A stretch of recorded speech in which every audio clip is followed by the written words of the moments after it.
Good noon mga sano. Sa Kusina Lex episode natin ngayon is magluluto tayo ng squid na Korean with a Korean twist because mayroon tayo nito. Ayan. So ginisa lang natin sama-sama yung onions, white onions I prefer, and carrots and spring onions na may konting garlic. So ngayon lalagyan natin ng chili powder. Conforme sa inyo kung anong prefer na spiciness na gusto ninyo. So sa akin, tansya-tansyahan lang, yung tama lang.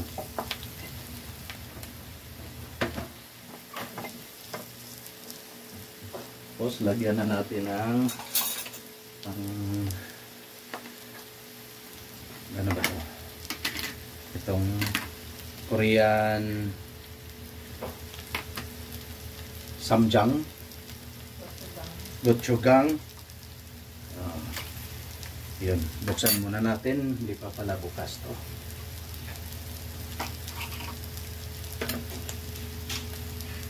So on the spot pa rin to mga sano.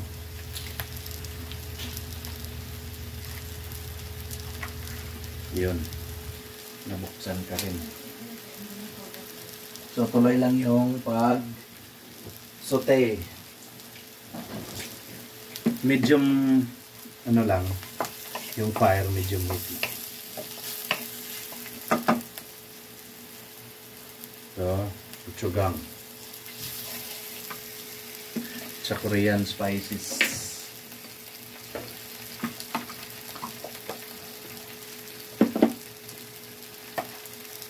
Ito. Ano nga itong isama? Samjang? Yeah.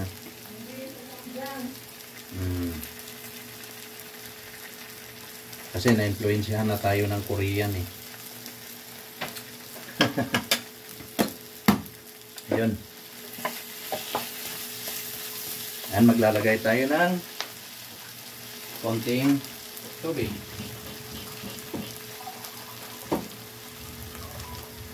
Lalagay tayo ng kunting tubig mga sano. Saka ito yung main ingredients natin, yung shrimp.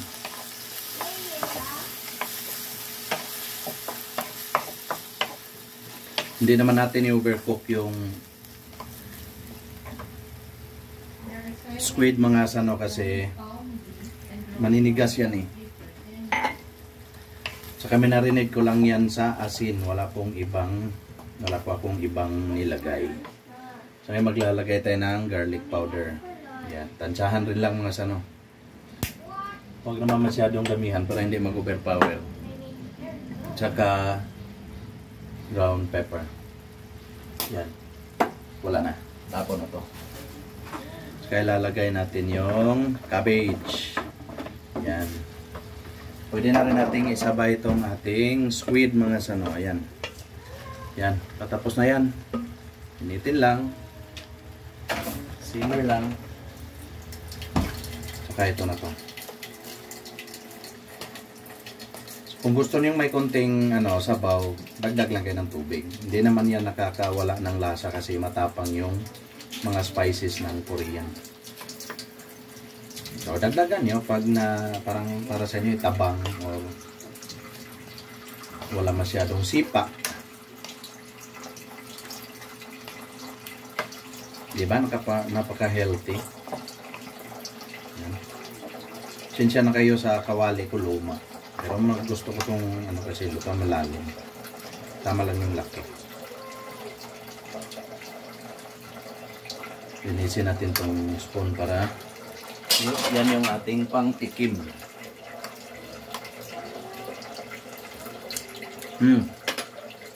Wow!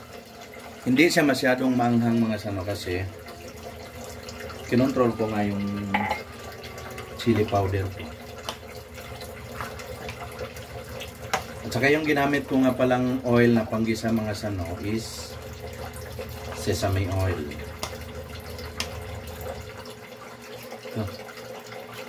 Gusto to ng mga Korean fanatic. gaya ng misis ko. Lagyan natin ng konting oyster sauce para may timpla. Ito lang, puro mga 2 tablespoon. Haluin hanggang sa maluto.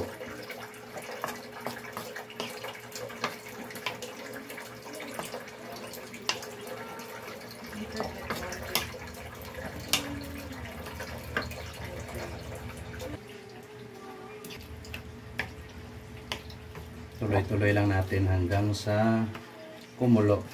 Hindi naman natin kailangan ngang i-overcook.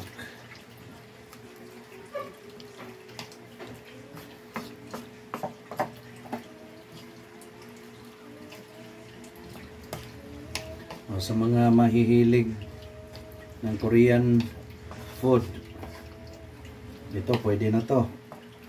Tikman natin ulit.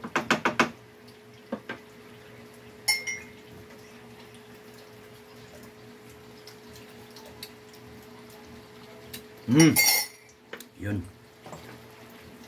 Magdagdag tayo mga sano ng chili powder kasi kulang sa sipa.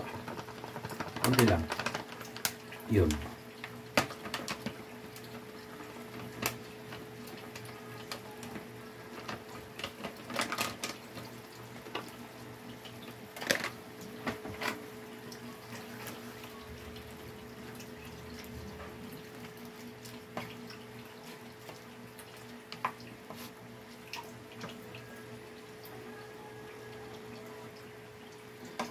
Pasensya na kayo mga sano, may mga talsik-talsik. Punasan lang natin yan pagkatapos.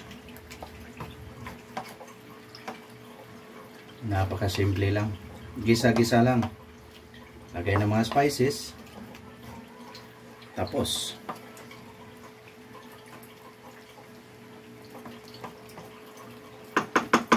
Wow!